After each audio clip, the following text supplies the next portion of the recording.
Hey, this is Tanner Maxon with Christmas Light Installer University, and we're here today with Joshua Kidd in this special bonus session about how to learn how to sell.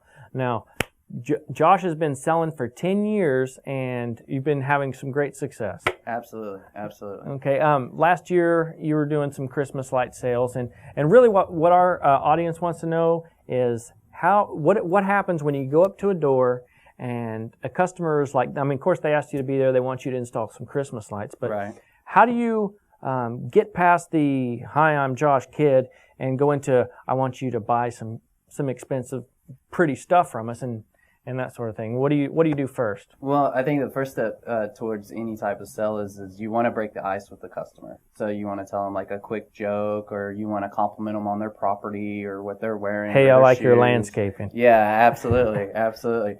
And that's going to open them up to the conversation. Mm-hmm. And then the next step, what you're going to do is you're going to identify kind of what their needs are. You know, what type of project that they're looking for. Are they wanting something that's going to be very elaborate? Or are they wanting something that's going to be a little small scale? Do they want to win the award for the homeownership program or whatever it may be? And you want to identify those needs, and then you want to start catering your program to those types of needs. Yeah, and depending on what neighborhood it's in, don't just judge the customer by their house, because sometimes you got some real expensive house and some really cheap customers. So you want to kind of read their body language. And yeah, absolutely. And that's really what's going to start telling you where their buying signs are at. If you see that they're leaning more into your documents and what you're showing them about the different types of lights and colors and giving them different types of examples, then they're going to start shooting you buying signs. And one of the buying signs. And one of the acronyms that you want to use is called ABCs. Always be closing. Okay. Always be closing. Always be closing. So anytime that you see somebody lean inside, or you see their eyes getting bigger, or you start seeing them fidgeting a little bit, then that's when you want to start asking them closing questions like, how much do you want to spend today? Or, do you want to get this started next week? Or do you want to get it started within the next 3 days? What kind of time frame are we looking at in order to get this installed for you? And I think you guys can agree with most of the time when people are asking for Christmas lights, they're not wanting a week from now. They're wanting you up there yesterday putting their lights up because they're having a party coming to town. The Christmas season's only 40 days long, so seems like everybody's in a hurry. Absolutely. And a couple of other key things that you can do is, there's a sales technique out there called a Jones effect. So if you've already closed a customer that's in the same block or even in the same sub-edition, wherever it may be, you can tell them, hey, you know what, I just got through working with Mr. Jones last week. Keeping up with the Joneses. Absolutely. And so that a lot of times what it'll do is it'll impulse them to go ahead and sign up right then and there, because it's the competition factor as well. They want to be as best as the other, neighbor or whatever it may be. Now, here's another great technique that you can use, and it's called a fear of loss, okay? And you can use this basically on your price more than anything else. And the fear of loss is that it's going to happen today, okay? Mm-hmm. If you don't buy it today, then you're going to lose out on it. We're in the neighborhood. We can fit you in the schedule. Absolutely.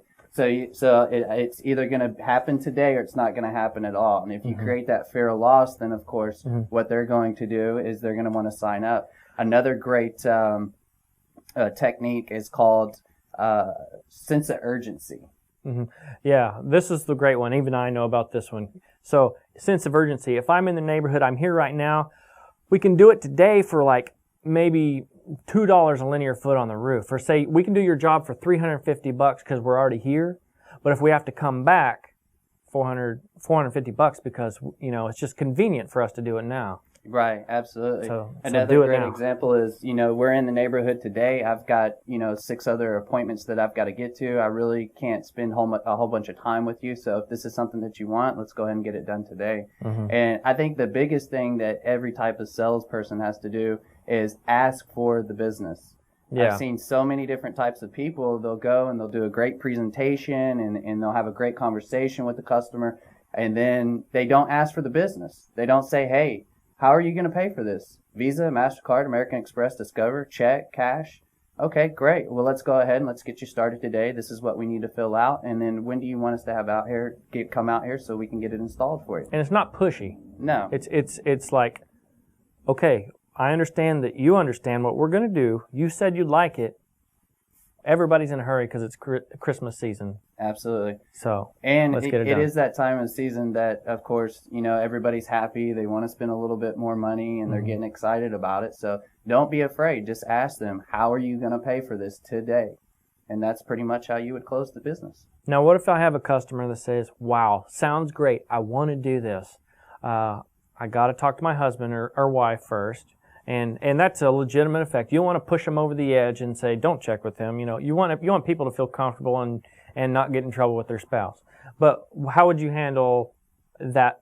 What would you do? Overcoming the objection, well, you can put a sense of urgency on it and say, well, I understand completely that you have to talk to your spouse, and you know what, I've got 10 other appointments up the road. Unfortunately, I don't know when I'm going to be able to get back here.